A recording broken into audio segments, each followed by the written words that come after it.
The Whispering Grove, the lost library of Alderwood. Deep in the heart of Alderwood Forest, a place few dared to venture, there was a legend whispered among villagers. They spoke of a library long forgotten by time, hidden within a grove of ancient trees. This was no ordinary library, they said, but a place of unmatched wisdom where the walls themselves held secrets and the books whispered their knowledge to those brave enough to listen. Chapter 1. The Map. Amelia Green, a young historian with a penchant for uncovering the past, was never one to let a good story go uninvestigated. Having spent years cataloging forgotten relics in musty basements and ruined manors, she found herself restless for something more thrilling. The legend of Alderwood's lost library caught her attention during an annual archivists' conference in a sleepy English town. An elderly scholar, Professor Hargrave, presented a tattered map at the end of his lecture. It was yellowed and faded, its edges singed as if it had survived a fire. Scribbled across the top were the words, "The Whispering Grove." "This," the professor had said with a tremor in his voice, "is the key to knowledge unlike any we've ever known." The library was said to be cursed, abandoned centuries ago after its last librarian disappeared without a trace. Amelia didn't need more convincing. She approached Professor Hargrave after the talk, her eyes alight with curiosity. He handed her the map with surprising ease, as though he had been waiting for someone like her. "Find it, Miss Green," he said, his voice barely above a whisper. "But beware. Not all knowledge is meant to be uncovered." Chapter 2. Into the Woods. A week later, Amelia found herself at the edge of Alderwood Forest. The map was clutched tightly in her hands, its cryptic symbols barely legible under the soft glow of her lantern. The villagers she'd spoken to had been unhelpful, their faces darkened with fear at the mere mention of the forest. One woman, however, had whispered a single warning before hurrying away. "Follow the birds." The forest was alive with sounds. Leaves rustled in the wind, and distant hoots and chirps echoed through the trees. As she ventured deeper, the path became narrower, the towering oaks and elms forming a canopy so dense it blocked out the sun.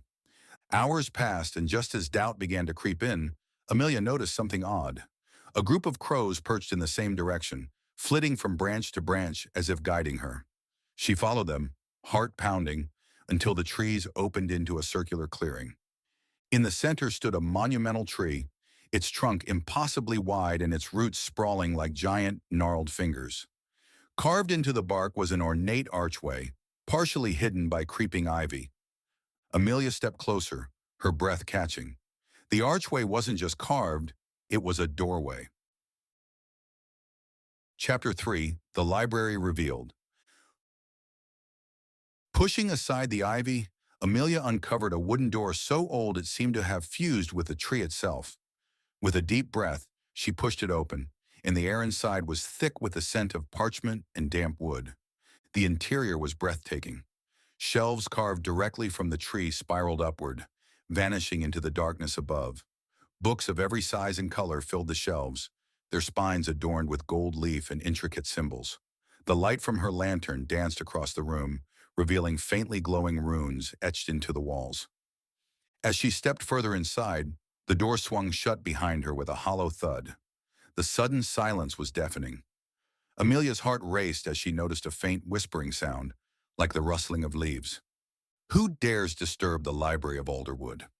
The voice was deep and resonant, yet it seemed to come from all around her. Amelia spun in place, searching for the source.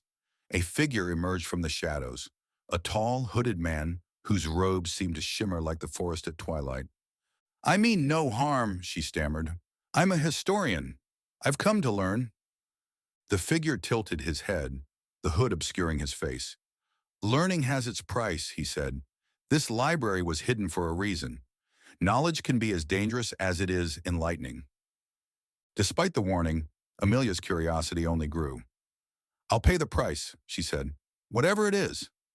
The figure gestured toward the shelves. "Choose wisely, then. The library will test you."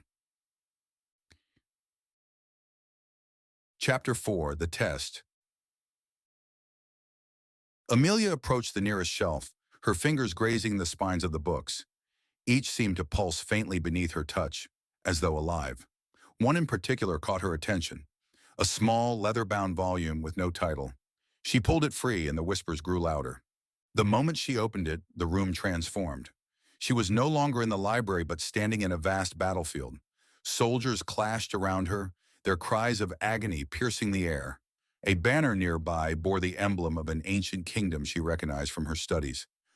"Why am I here?" she shouted, clutching the book. A voice echoed in her mind. "To understand the past, you must live it." Amelia found herself drawn into the chaos, forced to witness the horrors of war firsthand.